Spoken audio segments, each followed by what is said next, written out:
हिंदी अध्ययन विभाग से सीएनसी पीयू कॉलेज चित्रदुर्ग। हम आज साहित्य वैभव पुस्तक के प्रथम सोपान गद्य भाग के पाठ निंदा रस के बारे में देखेंगे। इस पाठ के निंदा रस पाठ के लेखक है हरिशंकर परसाई। इस पाठ के लेखक कौन है? हरिशंकर परसाई। निंदा रस का मतलब है बुराई करना, दूसरों के बारे में बुराई करना, दूसरों के बारे में बातचीत करना। ನಾವು ಇವತ್ತು ನೋಡ್ತಿರೋದು ಪಾಠ ನಿಂದಾ ರಸ್। ಈ ಪಾಠದ ಲೇಖಕರು ಹರಿಶಂಕರ್ ಪರ್ಸಾಯಿ। ನಿಂದಾ ರಸ್ ಅಂತ ಹೇಳಿದ್ರೆ ಏನು? ಬೇರೆಯವರ ಬಗ್ಗೆ ನಿಂದನೆ ಮಾಡೋದು, ಅವರ ಕೆಟ್ಟದ್ದರ ಬಗ್ಗೆನೇ ಮಾತಾಡೋದು। ಈಗ ನೋಡೋಣ ನಾವು लेखकराद हरिशंकर परसाई ಅವರ जीवन चरित्र। अब देखेंगे लेखक के जीवन के बारे में। कौन लेखक? हरिशंकर परसाई, इनके बारे में देखेंगे।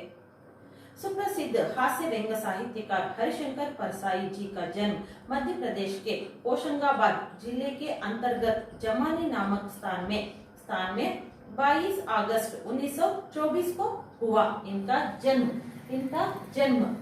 22 ಆಗಸ್ಟ್ 1924 में हुआ। ಇವರು ಹುಟ್ಟಿದ್ದು 22 ಆಗಸ್ಟ್ 1924ರಲ್ಲಿ ಇವರು ಹುಟ್ಟಿದ್ರು।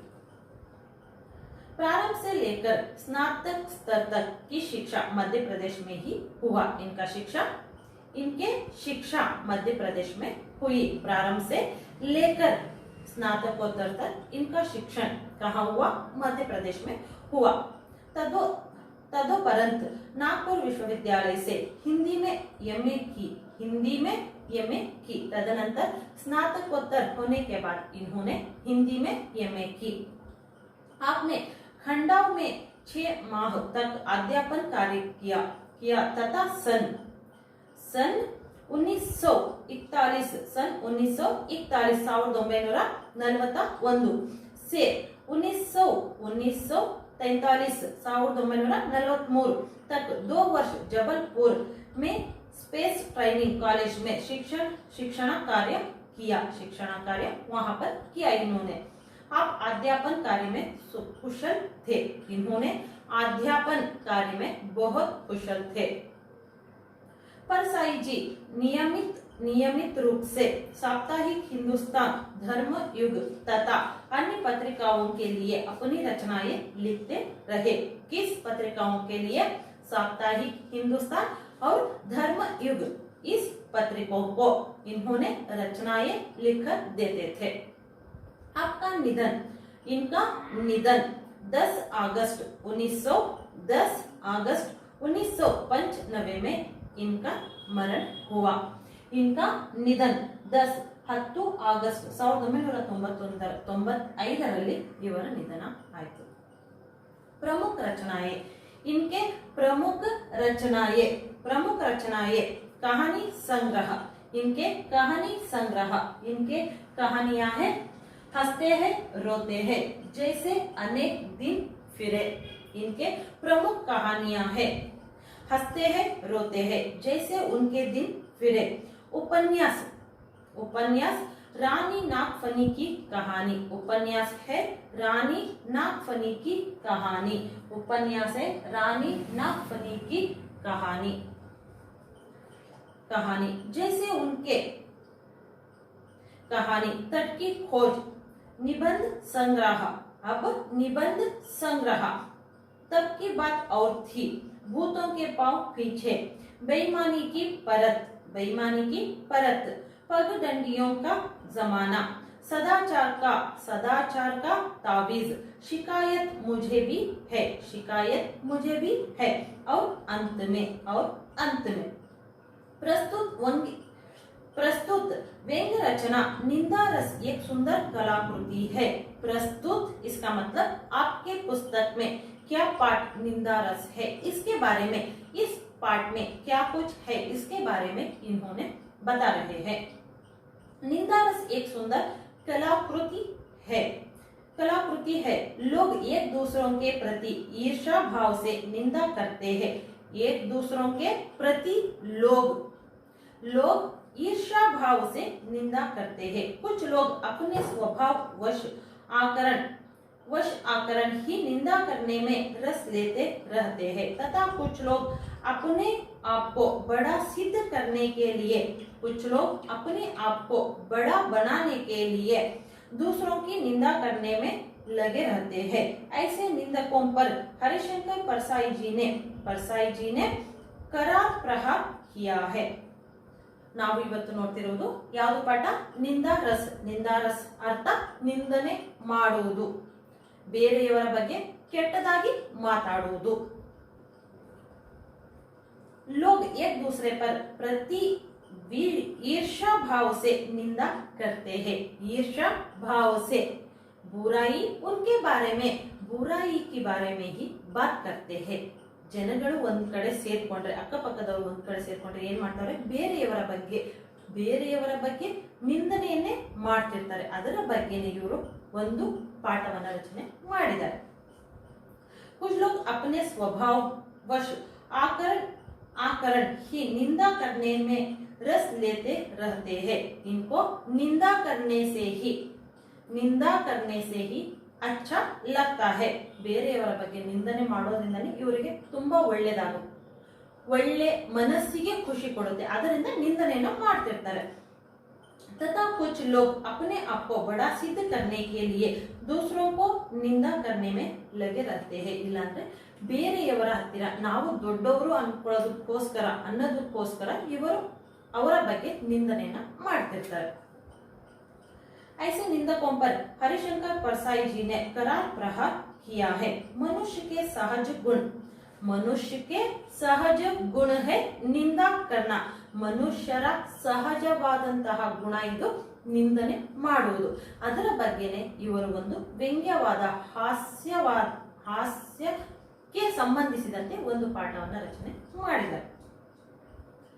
निंदा करने की आदत से परिचित कराने तथा अपने आप को यथासंभव उससे दूर रखने की उद्देश्य से प्रस्तुत रचना चयनित है। निंदा करने वालों को किस तरह निंदा करते हैं इसके बारे में बताने के लिए इन्होंने इस पाठ का रचना किए हैं या चयन किए हैं। का कई महीने के बाद आए हैं। यहाँ पर इस पाठ में कोई पात्रों का नाम नहीं है। ಇಲ್ಲಿ ನಾವು ಪುಸ್ತಕದಲ್ಲಿ ಏನು ನಿಂದಾರಸ್ ಪಾಠವನ್ನ ನೋಡ್ತಾ ಇದ್ವಿ, ಈ ಪಾಠದಲ್ಲಿ ಕೆಲವು ಪಾತ್ರಗಳು ಬರುತ್ತೆ, ಆದರೆ ಪಾತ್ರಗಳಿಗೆ ಹೆಸರನ್ನು ಇವರು ಕೊಟ್ಟಿಲ್ಲ।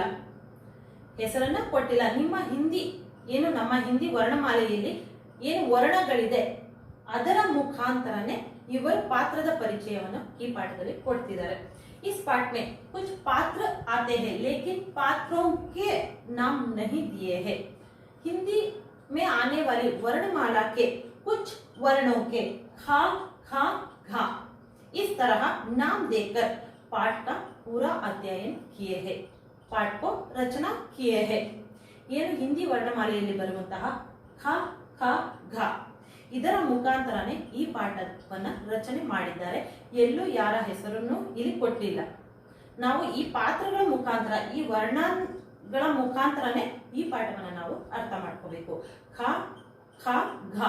ಖ ಅಂದ್ರೆ ಖ ಫ್ರೆಂಡು, ಖ ಸೆಕೆಂಡ್ ಖ ಲೇಖಕ್, ಘ ಇನ್ನೊಬ್ಬ ಫ್ರೆಂಡು, ಇಬ್ಬರು ಫ್ರೆಂಡ್ಸ್ ಇರ್ತಾರೆ, ಮತ್ತೆ ಖ ಲೇಖಕರು, ಇವರ ಮೂವರಲ್ಲಿ ನಡೆಯುವಂತಹ ವಿಷಯ ಇದು। का कई महीने के बाद आते थे। खा कई महीने के बाद आते थे।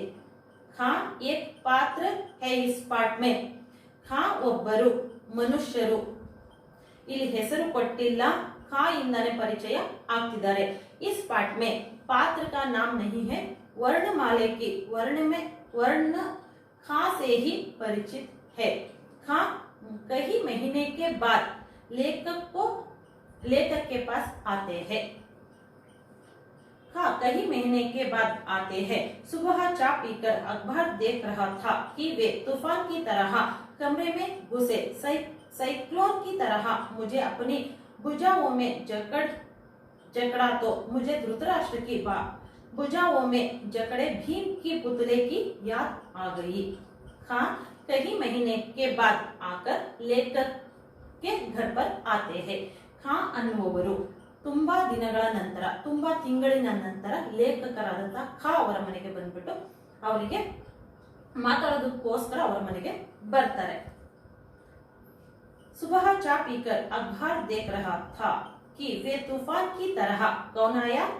खा तूफान की तरह मेरे कमरे में घुसकर आया. साइक्लोन की तरह मुझे अपनी भुजाओं में जकड़ ली. साइक्लोन की तरह उन्होंने खा को जकड़ लिया, अपने भुजाओं में जकड़ लिया. ಖಾ ಅನ್ನುವವರು ಲೇಖಕರಾದ ಖಾ ಅನ್ನುವವರಿಗೆ ತುಂಬಾ ಪ್ರೀತಿಯಿಂದ ಆಲಿಂಗನವನ್ನು ಮಾಡ್ಕೊಳ್ತಾರೆ. साइक्लोन की तरह मुझे अपनी भुजाओं में जकड़, तो मुझे धृतराष्ट्र की भुजाओं की जकड़ भीम की पुतले की याद आ गई. उस समय लेखक को क्या याद आया. धृतराष्ट्र ने भीम के पुतले को किस तरह जकड़ लेते हैं उसकी याद लेखक को याद आया. उस समय ಏನು ಯುದ್ಧ ಆಗಿರುತ್ತೆ ಮಹಾಭಾರತದಲ್ಲಿ, ಏನು ಪಾಂಡವರು ಕೌರವರ ನಡುವೆ ಯುದ್ಧ ಆಗುತ್ತೆ, ಆ ಟೈಮಿನಲ್ಲಿ ಪಾಂಡವರು ಗೆಲ್ತಾರೆ, ಕೌರವರು ಸೋತ್ ಹೋಗ್ತಾರೆ. ಆ ವಿಷಯ ಧೃತರಾಷ್ಟ್ರನಿಗೆ ಗೊತ್ತಾದಾಗ ಧೃತರಾಷ್ಟ್ರ ಏನ್ ಮಾಡ್ತಾರೆ, ಭೀಮನಿಗೆ ಕರೆಸ್ತಾರೆ. ಭೀಮನಿಗೆ ತುಂಬಾ ಪ್ರೀತಿಯಿಂದ ಕರೆಸ್ತಾರೆ. ಏನಕ್ಕೆ ಅಂತ ಭೀಮನಿಗೆ ಗೊತ್ತಿರೋದಿಲ್ಲ. ಆದರೆ ಭೀಮ ಅಲ್ಲಿ ಬರಲ್ಲ, ಶ್ರೀಕೃಷ್ಣ ಭೀಮನ ಅವತಾರದಲ್ಲಿ ಅಲ್ಲಿ ಬಂದು ನಿಂತ್ಕೊಂತಾರೆ. ಅವಾಗ ಇವರು ತುಂಬಾ ಪ್ರೀತಿಯಿಂದ ಹೋಗ್ಬಿಟ್ಟು ಅವರನ್ನ ಅಪ್ಕೊಂತಾರೆ. ತುಂಬಾ ಪ್ರೀತಿಯಿಂದ ಇಲ್ಲ, ಮನಸ್ಸಿನಲ್ಲಿ ದ್ವೇಷ ಇರುತ್ತೆ, ಸುಮ್ಮನೆ ತೋರಿಕೆಗೋಸ್ಕರ ಪ್ರೀತಿಯಿಂದ ಅವರನ್ನ ಭೀಮನನ್ನ ಅಪ್ಕೊಳ್ತಾರೆ. ಅದೇ ನೆನಪು ಈ ಲೇಖಕರಿಗೆ ಇಲ್ಲಿ ಬರುತ್ತೆ. धृतराष्ट्र की ही जकड़ थी. अंधे धृतराष्ट्र ने टटोलते हुए पूछा, कहाँ है भीम. आ बेटा तुझे गले से लगा लूं. अंधे धृतराष्ट्र ने बहुत प्रीत से भीम को कहा कि आओ बेटा मैं तुझे गले से लगा लूं. और जब भीम का पुतला उनकी पकड़ में आ गया तो उन्होंने प्राणाघाती स्नेह से उसे जकड़कर चूर कर डाला. उनके मन में क्या द्वेष था, इसके कारण उस भीम के पुतले को जकड़कर पकड़ लिया और उसको चकनाचूर कर दिया. इसी तरह खा ने खा को जकड़कर पकड़ लिया. ऐसे मौके पर हम अक्सर अपने पुतले को अंकवार में दे देते हैं. ऐसे मौके पर हम अक्सर अपने पुतले को मन ही दूसरा सोचता है और हम मन नहीं देते. ನಾವು ಏನು ಮನಸ್ಸಿನಿಂದ ಅವರಿಗೆ ಪ್ರೀತಿಸ್ತಾ ಇರಲ್ಲ, ಸುಮ್ಮನೆ ತೋರಿಕೆಗೋಸ್ಕರ ಪ್ರೀತಿಸ್ತಾ ಇರ್ತೀವಿ, ಅದು ಲೇಖಕರಿಗೆ ಗೊತ್ತಾಗುತ್ತೆ. हम अलग खड़े देखते रहते हैं. खा से क्या मैं गले मिला लेकर कह रहे हैं. क्या मुझे उसने समट कर कलेजे से लगा लिया. उसने मुझे बहुत प्रीति से जकड़ कर गले से लगा लिया. हरगिज नहीं, मैंने अपना पुतला ही उसे दिया. खा को दिया, उसने मुझे पकड़ लिया. ನಾನು ನನ್ನ ಮನಸ್ಸಿನಿಂದ ಹೋಗ್ಬಿಟ್ಟು ಅವನಿಗೆ ಏನು ನನ್ನ ಮನಸ್ಸನ್ನ ಕೊಡ್ಲಿಲ್ಲ, ನನ್ನ ಮನಸ್ಸು ಬೇರೆದೇ ಯೋಚನೆ ಮಾಡ್ತಾ ಇತ್ತು, ಅವನ ಹತ್ತಿರ ಹೋದೆ ಅಂತ ಇವರು ಲೇಖಕರು ಹೇಳ್ತಿದ್ದಾರೆ. पुतला इसलिए उसकी भुजाओं में सौंप दिया कि मुझे मालूम था कि मैं धृतराष्ट्र से मिल रहा था. लेखक मन में सोच रहे थे कि मैं धृतराष्ट्र के सामने जा रहा हूँ. उसके धृतराष्ट्र के मन में क्या क्रोध था, उसी तरह इस मेरे दोस्त के मन में भी मेरे बारे में अच्छा शब्द नहीं है. इसके बारे में ये लेखक जानते थे. ಇವರಿಗೆ ಏನು ಗೊತ್ತಿತ್ತು, ಧೃತರಾಷ್ಟ್ರನ ಹಾಗೆ ನನಗೂ ಅವನು ಇಷ್ಟಪಡ್ತಿದ್ದಾನೆ ಅಷ್ಟೇ, ಪ್ರೀತಿಯಿಂದ ಏನು ಅಲ್ಲ ಅಂತ ಇವರಿಗೆ ಗೊತ್ತಿತ್ತು. पिछली रात पुतला इसलिए उसकी भुजाओं में सौंप दिया कि मुझे मालूम था कि मैं धृतराष्ट्र से मिल रहा था. पिछली रात को एक मित्र ने बताया कि खा अपने ससुराल आया है. पिछले रात मुझसे वो खा मिलने आया, उससे पहले दिन रात को मुझे और एक दोस्त ने बताया था कि ये खाने कल रात को ही अपने ससुराल आया था।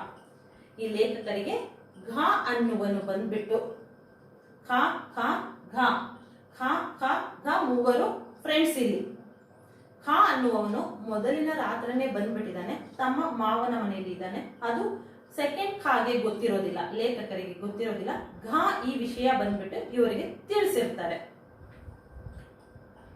ससुराल आया है, घा के साथ बैठकर पिछले रात को एक मित्र ने बताया कि खा अपने ससुराल आया है और गा के साथ बैठकर शाम को 2-3 घंटे तुम्हारी निंदा करता रहा. खा और घा दोनों ने बैठकर खा की निंदा करते थे. दोनों ने पिछले रात को बैठकर खा की निंदा करते थे. ಏನು ಖಾ ಮತ್ತೆ ಘಾ ಅನ್ನುವ ಇಬ್ಬರು ಸ್ನೇಹಿತರು ಖ ಅನ್ನುವನ ಬಗ್ಗೆನೆ ಏನು ನಿಂದನೆ ಮಾತಾಡ್ತಾ ನಿನ್ನೆ ರಾತ್ರಿ ಕೂತಿದ್ದಾರೆ ಅನ್ನೋದು ಈ ಲೇಖಕರು ಖ ಅನ್ನುವವರಿಗೆ ವಿಷಯ ಗೊತ್ತಾಗುತ್ತೆ. निंदा करता रहा. इस सूचना के बाद जब आज सवेरे वह मेरे गले लगा तो मैंने शरीर से अपने मन को चुपचाप खिसक दिया और निस्नेह कटीली देह उसकी बाहों में छोड़ दी. इस सूचना इसके बारे में मैं जानकर क्या किया मैंने अपने मन को छोड़कर अपने शरीर को वहां पर लगा दिया. ನನ್ನ ಮನಸ್ಸಿನಲ್ಲಿ ಏನೋ ಯೋಚನೆ ಮಾಡ್ತಾ ಇತ್ತು, ನನ್ನ ಶರೀರ ಮಾತ್ರ ಅವನ ಮುಂದೆ ಹೋಯಿತು. शरीर से अपने मन को चुपचाप खिसक दिया और निस्नेह कटिल देह उसकी बाहों में छोड़ दी. भावना के अगर कांटे होते तो उसे मालूम होता कि वह नागफनी की कलेजे से चिपटाए है. छल की धृतराष्ट्र जब आलिंगन करे तो पुतला ही आगे बढ़ना चाहिए. इस लेखक खा को क्या पता चला कि खा ने कल ही आया है और ससुराल के घर पर बैठकर खा और घा ने इस खा के बारे में बुराई की बात करते थे. इसके बारे में पता चलने के बाद खा ने क्या किया, उसका मन बाहर निकालकर शरीर को ही आलिंगन कर दिया. भावना के अगर कांटे होते तो उसे मालूम होता. भावना तो कांटे होते तो वो तो उसे चुभता था, लेकिन उसके बारे में कुछ भी नहीं मालूम है. मालूम होता कि वह नागफनी के कलेजे से चिपटाया है. छल का धृतराष्ट्र जब आलिंगन करे तो पुतला ही आगे बढ़ना चाहिए. Thank you. नेक्स्ट क्लास में देखेंगे आगे का पार्ट.